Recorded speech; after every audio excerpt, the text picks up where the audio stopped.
Mason Lee. Thank you guys for tuning back in to our YouTube series, An Actor Survival Guide to Living in Hollywood. This video is part 3, Pre-Planning Where to Live in Hollywood. Please watch part 1 and part 2 before watching this video, part 3. Today's your lucky day because I'm going to help you pick out the hottest places where to live in Hollywood. I've come up with a top 10 list of places to live in the Hollywood area just for you. 1 being the best, 10 being the not so best. Remember, I've lived in the Hollywood area for the last 5 years, so you can take it from me where to live, right? 1. West Hollywood. Not Hollywood. Make sure it's west. 2. Hollywood Hills. Only in a 10-mile radius of Doheny Street. 3. East Beverly Hills. It's cheaper than Central Beverly Hills or the west side of Beverly Hills, and East Beverly Hills isn't as snooty. 4. The Grove, and they also call it the Farmers Market and Miracle Mile area. 5. Hancock Park. 6. If it has to be Hollywood, then make for freaking sure that it's by Runyon Canyon only. 7. Westwood. Westwood is by UCLA and Sunset Boulevard. It's very beautiful there, and there's a lot of college students. 8. Universal Studios, only in a 5-mile radius of Universal Studios. 9. Burbank and Toluca Lake area, near Warner Brothers Studios. 10. The beach. There's always the beach, right? It's kind of far away. I mean, it's a little bit further away than the valley is from Hollywood, but it's nice. The air's a lot fresher there. If you really think that you must live by the beach, then I only recommend Marina del Rey, Manhattan Beach, Hermosa Beach, and Redondo Beach. That's it. When you get rich and famous, you can start thinking about moving over to Malibu. A great idea before you pack up and move to Hollywood is to visit Hollywood first. When you get to Hollywood and you're visiting, don't spend the whole week on the Starline tour bus at Grauman's Theater putting your hands in everybody's handprints. Treat your trip there as if you had moved there and you're starting to work on your career.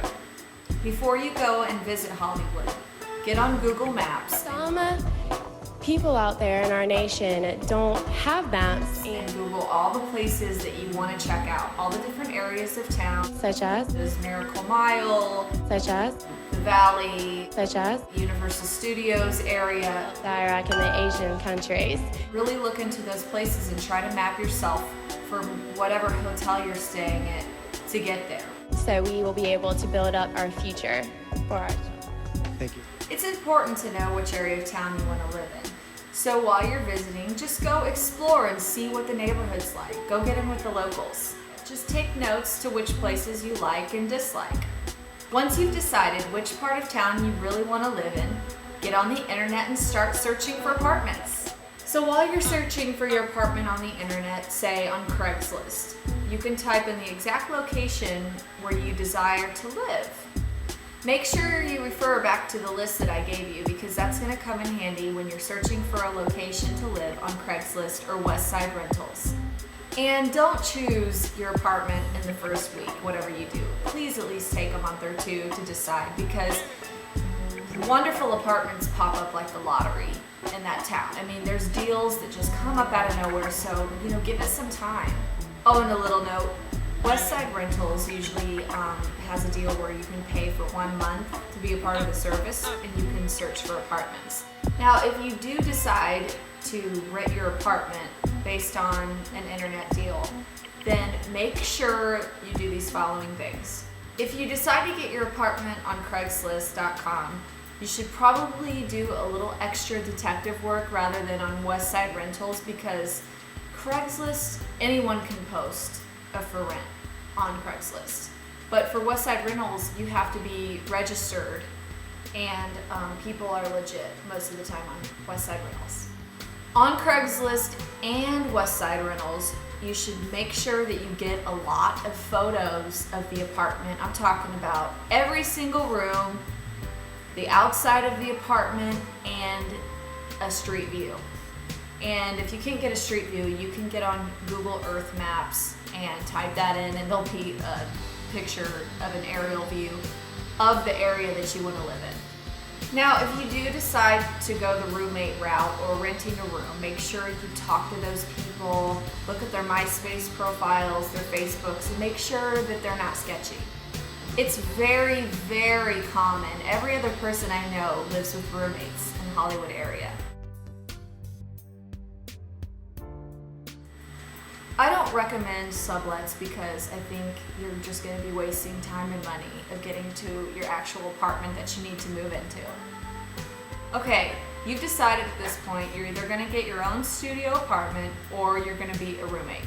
Now, if you get a roommate, make sure they're not crazy. It's hard to tell sometimes, just please tune into your intuition and then you will see if they're a lunatic or not. Just most importantly, when you're trying to get this apartment, you're trying to find the roommate, you're trying to suss out this whole thing, just do a lot of research, emails, phone calls, really feel out the deal. Are you excited? It's all starting to happen, isn't it? Oh! You're going to Hollywood, you're going. All the leaves are brown and the sky is gray, and the sky is gray.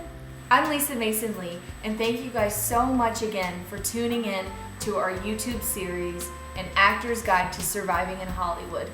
Stay tuned for part 4.